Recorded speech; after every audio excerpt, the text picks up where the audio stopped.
Kiev serait actuellement dépassé à Koursk. LCI, on a fait une émission, donc nous allons réagir à ça. Comme nous ne sommes pas invités sur leur plateau, nous allons quand même nous inviter et donner notre avis. Si vous aimez la vidéo, abonnez-vous. C'est parti, on y va.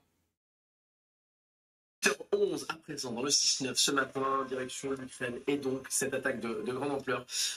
Aujourd'hui, l'armée russe qui n'a pas observé de trêve et a attaqué massivement, notamment le secteur énergétique, des attaques qui ont visé notamment la ville de Kharkiv. Vous voyez, ces attaques, au moins 10 explosions ont été entendues dans la deuxième plus grande ville du pays. Une dizaine de missiles balistiques auraient visé la ville, plusieurs villes également ont été visées par ces différentes attaques. On va voir cela avec vous, Grégory Phillips, vous êtes notre spécialiste actualité internationale.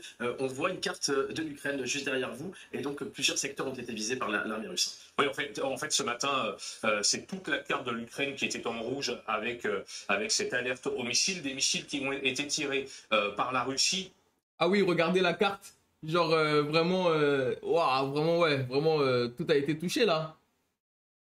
Depuis la mer Noire, depuis la mer Caspienne et aussi depuis la ville de Saratov qui se trouve dans le sud de la Russie et qui ont donc visé plusieurs villes du centre de l'Ukraine, notamment Dnipro, Kharkiv plus au nord et aussi la ville de Temenchuk.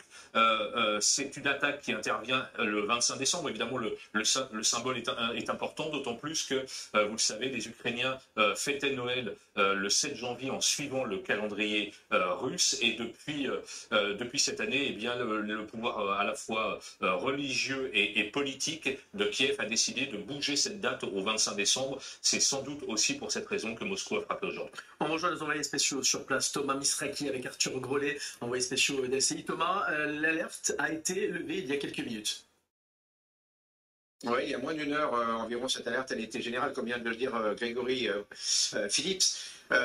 Sachez que ces types d'alertes, les alertes qui couvrent l'ensemble du territoire, sont quand même assez rares en Ukraine. Donc l'attaque de ce matin a été véritablement massive. Sachez aussi que c'est la 13e attaque d'ampleur contre les infrastructures énergétiques en Ukraine depuis le début de l'année. Le ministre de l'énergie ukrainien a d'ores et déjà fait savoir qu'il y aurait des coupures d'électricité aujourd'hui, 25 décembre, pour pouvoir assurer du courant à l'ensemble du pays.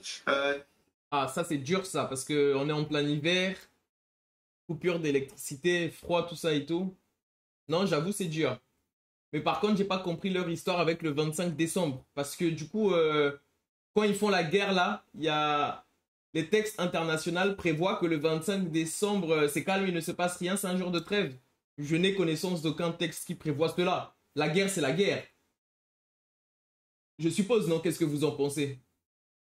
C'est toute une palette de missiles qui a été utilisée par les Russes pour attaquer l'Ukraine ce matin, des missiles tirés du territoire russe, mais aussi tirés de la mer Noire. En plus de ces missiles, il y a eu des attaques de drones pour eh bien, compliquer la tâche des systèmes anti-aériens ukrainiens. Alors même si ce sont des infrastructures énergétiques qui ont été visés. Vous le savez, les missiles russes ne sont pas toujours d'une précision exemplaire et certaines de ces frappes ont touché des secteurs résidentiels à Kharkiv notamment.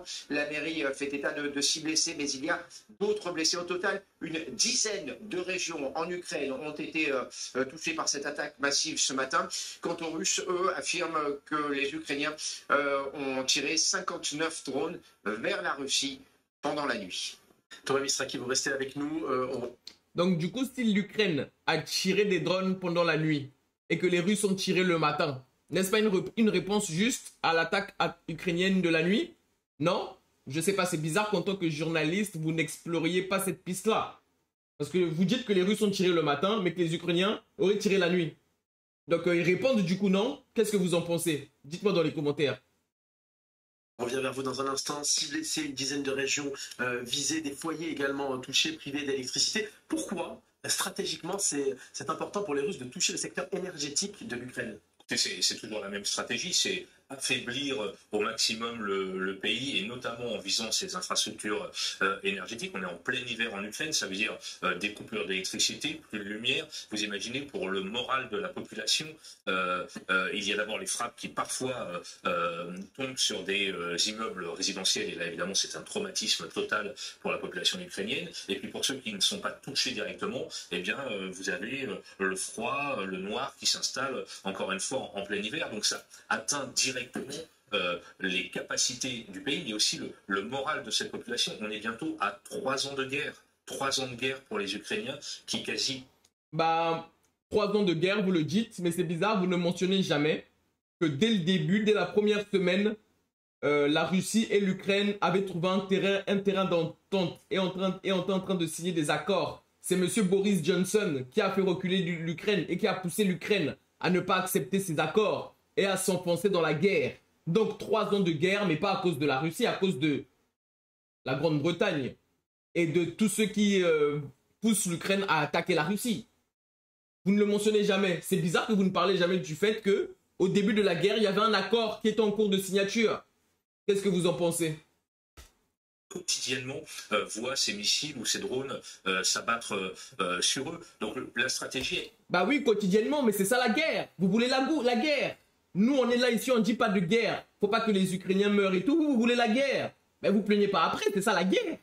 La guerre, c'est ça, c'est des balles, c'est des missiles, c'est des drones, c'est des armes. Elle est toujours la même. Affaiblir le pays, mettre l'Ukraine à genoux, qui plus est avec la perspective de négociations, peut-être à partir du 20 janvier, à partir du moment où Trump sera à la Maison-Blanche. C'est ça la stratégie de Moscou, c'est affaiblir au maximum l'Ukraine et ses capacités. Et tout cela se passe dans un contexte où les Russes gagnent du terrain, notamment dans la région de Koursk. On se pose cette question ce matin. L'Ukraine doit-elle abandonner la ville russe de Koursk? Et depuis le mois d'août, les Ukrainiens avaient tenté de manière audacieuse de récupérer des territoires russes sur le sol russe, mais depuis quelques semaines, la Russie a accéléré les opérations sur le terrain, notamment. Thomas Misraki, on est... Je ne sais pas si vous avez vu la carte, comment les positions ukrainiennes se réduisent à Kursk. Moi, je trouve que c'est un mauvais move. En fait, ils ont essayé d'attaquer la Russie en espérant que les Russes retirent des forces d'Ukraine et les ramènent en Russie, mais ce n'est pas du tout ce qui s'est passé. Ils ont accéléré dans le Donbass. Et maintenant, ils sont en train de perdre aussi dans Kursk. Qu'est-ce que vous en pensez, vous? Toujours avec vous, les Nord-Coréens ont rejoint les troupes russes également. Les Ukrainiens perdent du terrain en ce moment, notamment donc, dans cette région de Kursk. C'est très difficile. Alors, selon le commandant en chef des forces armées ukrainiennes, Kiev, pour l'instant, tient ses positions. Il faut bien le préciser, tient ses positions dans cette région russe de Kursk, mais ce même chef, Alexander Syrski, parle de contre-offensive russe intense. Nous avons voulu vérifier ces propos et nous avons pu joindre un soldat qui est actuellement sur place à Kursk et qui combat face aux Russes, face aux Nord-Coréens. Et... Ils tiennent ses positions. Bah, ils tiennent leur position. Bah, ok, bah cool, qu'ils les tiennent alors. J'espère qu'ils vont les tenir longtemps du coup. C'est tout ce qu'on peut espérer. Et lui nous explique très simplement que les Ukrainiens ont dû reculer. Ils contrôlent toujours une poche de territoire d'environ 11. Oh, ils tiennent les positions, mais ils ont dû reculer. Est-ce que vous entendez comment, dans la même phrase, le monsieur nous dit qu'ils tiennent leur position, mais ils reculent? Tu ne peux pas tenir ta position si tu recules. Ça veut dire que tu recules, tu vas en retraite. What the fuck?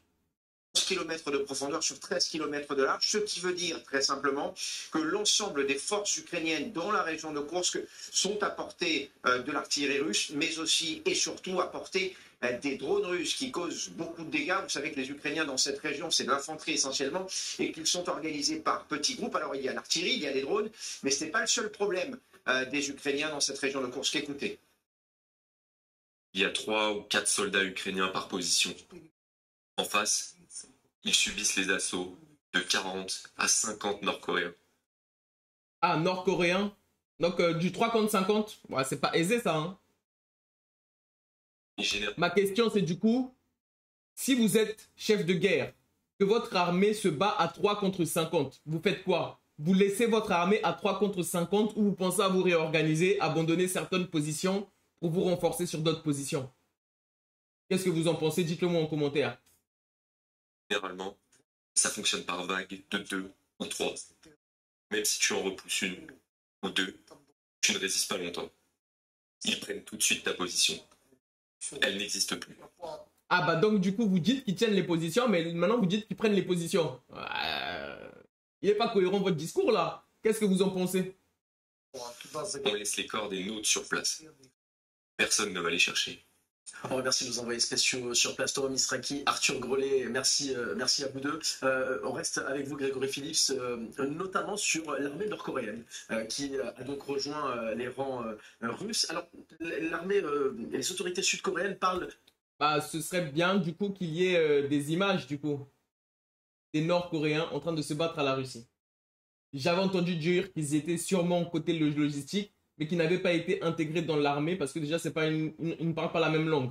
Donc au niveau de la coordination, c'est pas la même formation, tout ça et tout, ça aurait été assez compliqué. Mais là, vous nous parlez qu'ils agissent sur le terrain, bah, mettez-nous des images qu'on voit vraiment de nos yeux.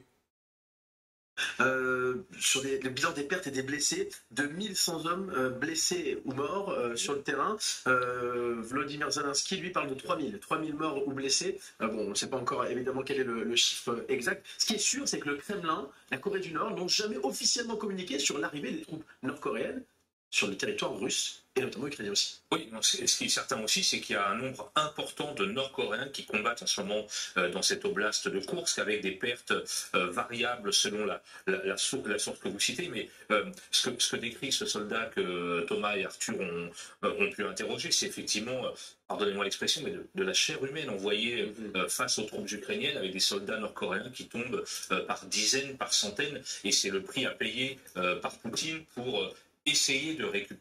Ah, mais du coup, montrez-nous les images. Parce que c'est pas logique ce que vous dites. Comment ça se fait qu'on prend vos positions, mais c'est les autres qui meurent? Je sais pas si vous voyez ce que je veux dire. Depuis tout à l'heure, ils nous font comprendre qu'ils tiennent les positions. Après, ils nous disent que les positions sont prises. Donc, ils perdent des positions. Ils nous disent qu'ils reculent. Mais maintenant, ils nous disent que c'est les autres qui meurent. Mais comment ça se fait que c'est vous qui reculez? Que ce sont vos positions qui sont prises, mais que ce sont les autres qui meurent? C'est pas logique. Il y a un truc qui cloche, non? Je suis seul à trouver ça bizarre. Cette oblast de Koursk. Je vous rappelle quand même que depuis août, l'armée ukrainienne occupe une partie du territoire russe. Vous imaginez l'affront que c'est pour le dirigeant du Kremlin. Donc c'est pour ça. Je ne vois pas d'affront parce qu'en termes de stratégie, il a très bien joué en ne dégarnissant pas son front et en restant fixé sur ses objectifs. Le but était de le détourner de ses objectifs et le but de cette opération finalement n'a pas été atteint. Ils peuvent occuper le territoire russe, mais est-ce qu'ils peuvent le garder comme la Russie va pouvoir garder le territoire ukrainien? C'est ça la question. Vous parlez, mais vous ne rentrez jamais au fond des choses. Ça, notamment qu'il envoie ses soldats se faire tuer sur la ligne de front. J'aurais juste rajouté un mot, Karim, et saluer à mon tour le travail de Arthur et Thomas. En ce jour de Noël, ils sont loin de chez eux, ils sont en Ukraine, ils font le boulot, comme on dit. Guillaume Tac, qui lui vit à Kiev, était dès l'aube avec nous en direct pour nous alerter sur ces frappes massives. Bon, voilà pour cette réaction, on va s'arrêter là. Je pense qu'on en a assez entendu et qu'on a entendu assez d'incohérences. Bon, si tu as apprécié la vidéo, mets un petit pouce, abonne-toi et on se dit à une prochaine réaction. J'envoie régulièrement des vidéos d'actualité et des réactions comme celle-ci. Donc, à très vite.